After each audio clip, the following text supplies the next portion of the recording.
Привет, сегодня я покажу, как получить такую машину от Эль Капитана. Мне она очень сильно понравилась, сейчас покажу, но вам нужно DLC, чтобы это выполнить. Показываю.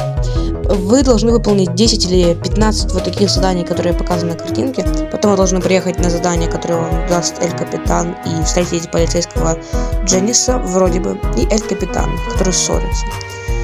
И после того, как Дженнис уедет, вам Эль Капитан даст задание. Вместе с Дженнисом.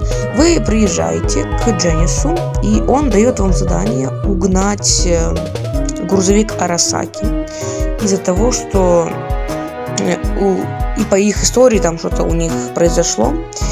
И когда мы угоняем, нам будут встречаться враги.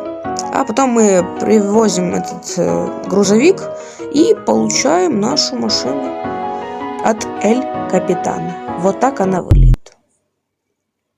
Правда же красиво.